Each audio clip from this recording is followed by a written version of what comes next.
Hello from the Project Edward production office, where we're pleased to bring you a special weekend edition of our highlights from the week of action. We'll check out how a Scottish resource for young learners has been so successful. We'll sit in on an older driver assessment with a great little video from Buckinghamshire, and we'll meet a fleet manager who's worked wonders in reducing levels of offending among his drivers. But first to the issue of driver eyesight, which we touched on in our highlights video from day 4. We have a short video report now from Andover in Hampshire. Emma Damon talks about how her family have been affected by the loss of her father, Jim Tassell, who died after being knocked off his bicycle by a driver who was only able to read a registration plate at a distance of 3 metres instead of the legal minimum distance of 20 metres. Next time you get behind the wheel of a car, just take a moment to check you meet the minimum eyesight standard for driving. By ensuring your vision is roadworthy, you'll be helping to reduce the 3,000 fatal and serious injury collisions that occur every year on our roads just because of poor eyesight. So when did you last have an eye test? Can you read a number plate 20 metres away? You did on your driving test, but how long ago was that? If you're reluctant to check your vision, then be aware of the harsh penalties for dealing with people whose defective eyesight causes collisions. 82-year-old Peter Gardner was sentenced to 6 months in prison in September 2022 after driving into the back of cyclist Jim Tassell in Hampshire. Jim died in hospital 5 days later. Tests revealed Gardner failed to read a number plate at 20 metres distance. In fact, it was only when he was 3 metres away that he managed to read it. Jim Tassell's daughter Emma Damon explains what Gardner's recklessness has put their family through. The heartbreak and the sense of loss, it's indescribable what he has done to us. My dad, he was the kingpin of our family, and to have that taken away from you so quick, you had no idea, just to get that phone call and then, oh my gosh, and then to see Dad and then to be told that he wasn't going to get better. I honestly can't really describe and put into words what that loss. Every day, we miss him all the time. It's naturally profoundly worse for my mum because they did absolutely everything together. My mum's never been on her own before, and now she has to learn to live with being on her own. I'm here as much as I can be. It will never be enough because it can't be, because I'm not my dad.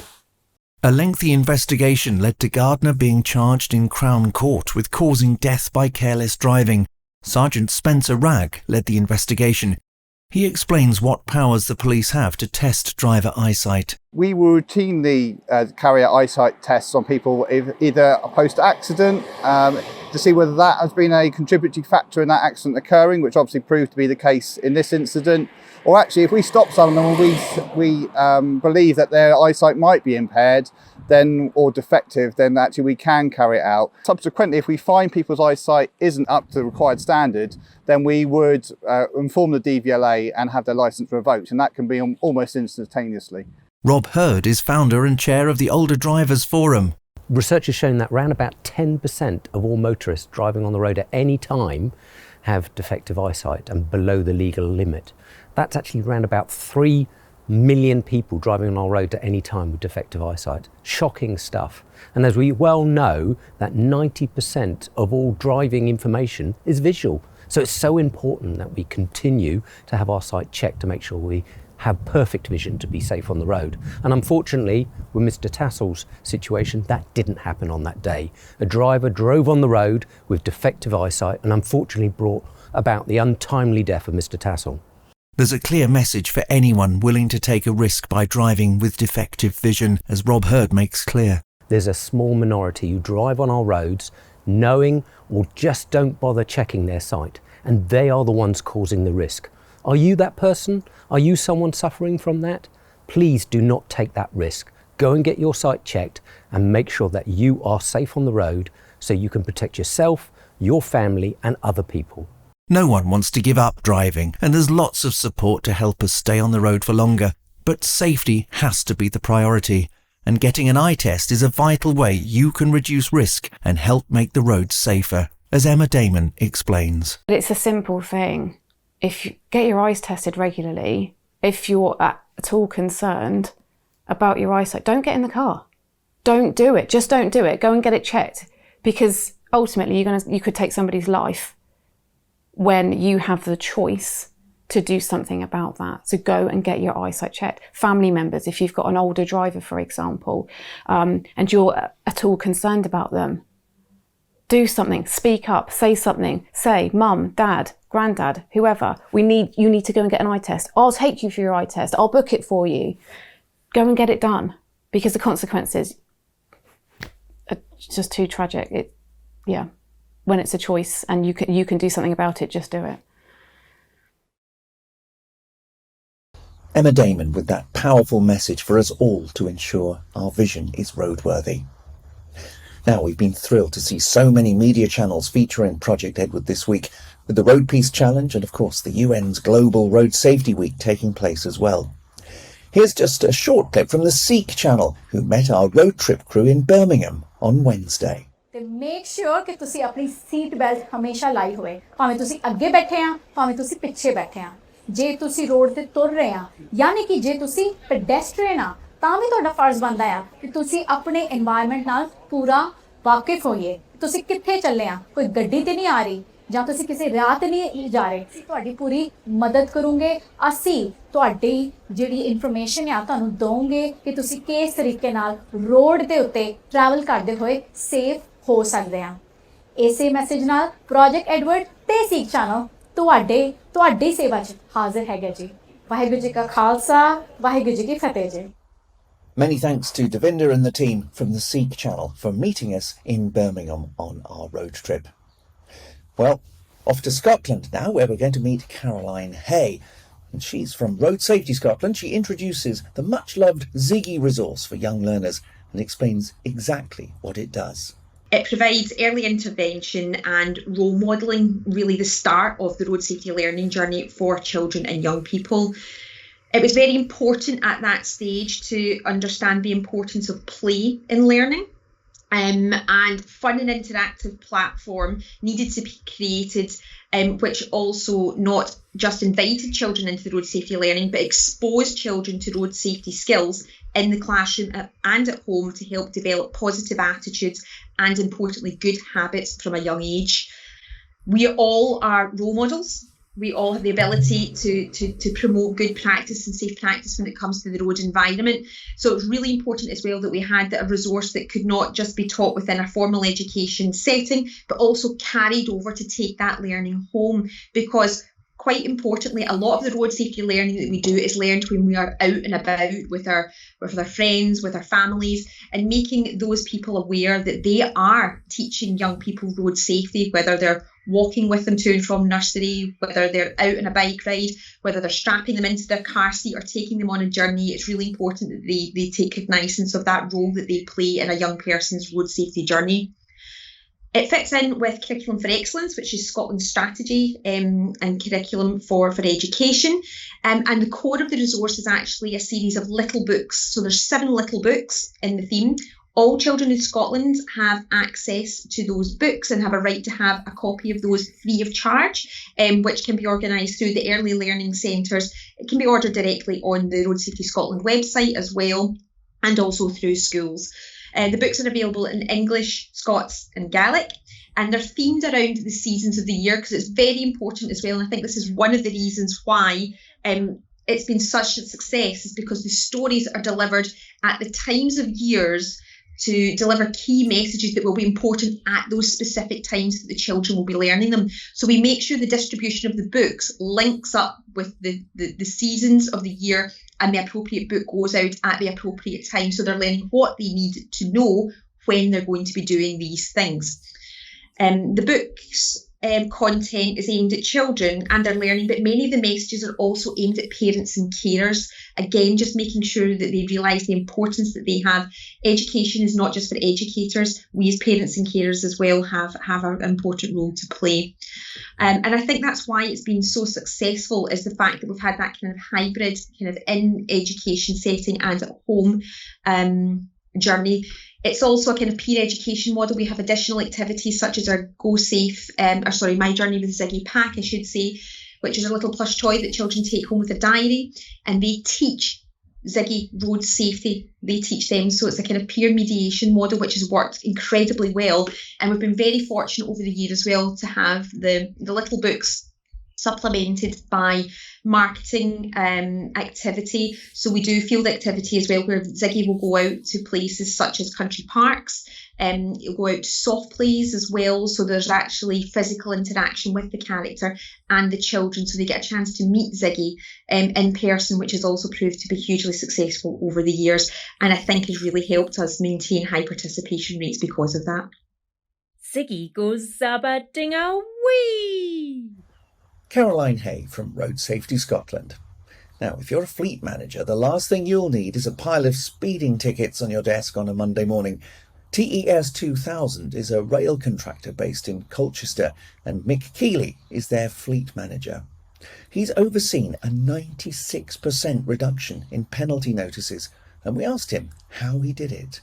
I'm a believer that if you speak to people and give them the right briefings, you'll eventually get the results. How well received was it? Because I guess if they're not used to having someone telling them how to drive and what the rules are, it might be difficult. James, it was for the first 6 months because they were not used to it. And it was a culture shock to some people, especially people that's been driving for years for a railway company that never had any of this. But they eventually got to understand it, and I had to send out a few harsh-hitting videos of accidents. I did tell him about my own experience. It's 14 years now, when a colleague was killed, not his fault, but he was killed in an accident. I was the first one on the scene, and then I had to go and meet the family and speak with the family, and it's something I never want to do again. The approach of kind of explaining the negative consequences when things go wrong, how do you think that weighs up compared with kind of trying to sell the positive benefits of complying? I would say on a 60-40 basis, if you've been positive with them and the benefits of it, they're more or less to agree with it. There's a lot of companies I've actually visited. They have all the telematics and they have all this, but no one looks at it. No one shares it with the drivers. I share the drivers, if someone is speeding, I share the reports with them, and we get occasions where it's a one-off situation. Oh, I was doing it. Well, you shouldn't be doing it, but I'm sorry and apology. Or you will see that driver, he will not do it again. But that's because I'm sitting with him and sharing the information. I'm not keeping it to myself. I'm actually sharing him his telematics. And they appreciate that more. How well supported have you been by Driving for Better Business? I would not be able to do it without Driver for Better for Business. One of my best days of being a fleet manager is when I met Mark Cartwright. Mark was with the FTA at the time, the Van Excellence program. And then when he moved over to highways, I was introduced to Driving for Better Business. I promote it as much as I can. We have stickers on the back of our vans saying we support Drivers for Better Business. I promote it at any meetings I'm at. It's at the bottom of my email, their website, because everything is there for a fleet manager to do his job. Mick Keeley from TES 2000, and you can read a more detailed interview with Mick on the Driving for Better Business website. Finally, for today's edition, we're off to Buckinghamshire for a senior driver assessment. We worked with June Howlett from the council to provide this short video as a way of encouraging older people in the county to sign up for a check that they're still safe behind the wheel.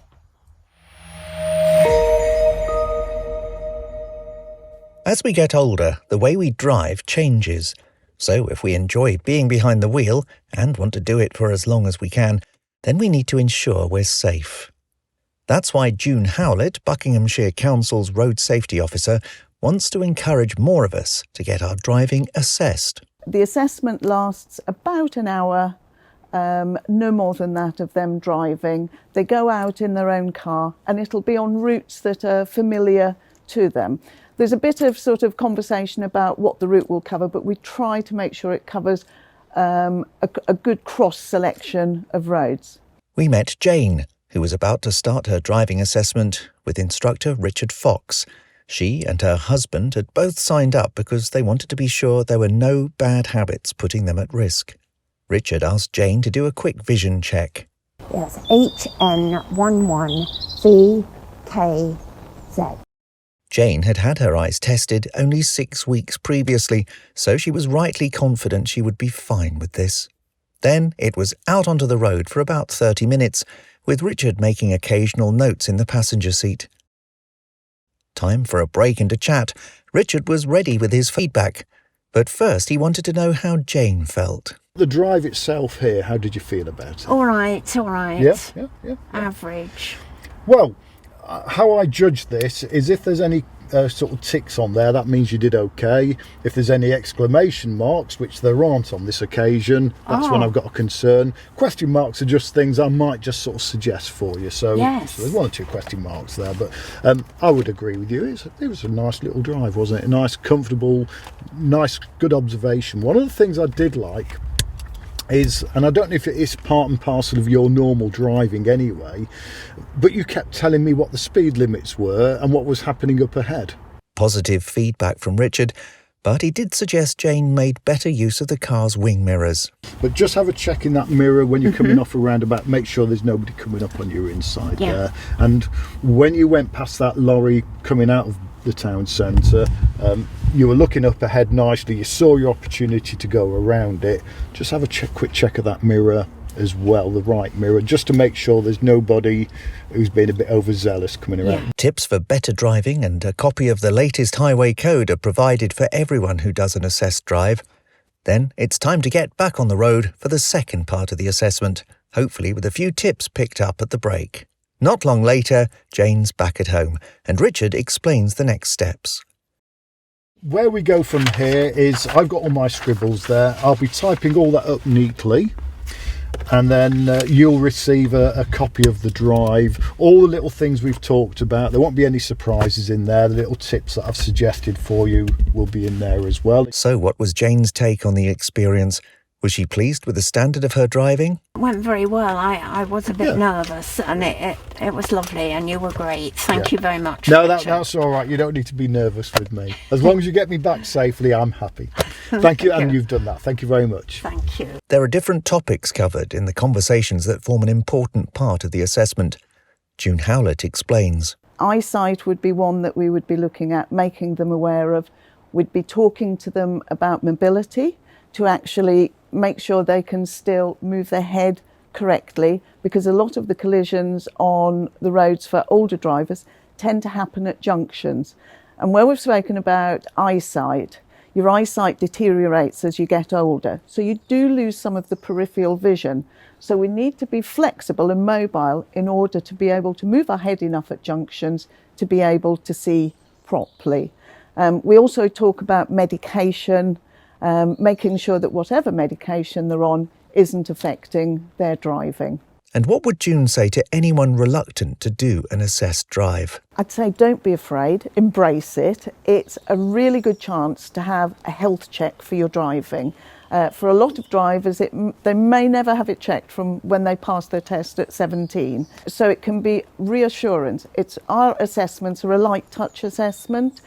So it's literally going out, seeing if there's any areas that could be improved, and getting that improvement, getting that feedback now, so that you can continue driving safely for longer. If you've got a problem or a fault, getting it sorted now before it deteriorates further can mean that you can keep mobile, keep your licence. If you're interested in finding out more about the assessed drive scheme, or you'd like to make a booking, here's the website address you need.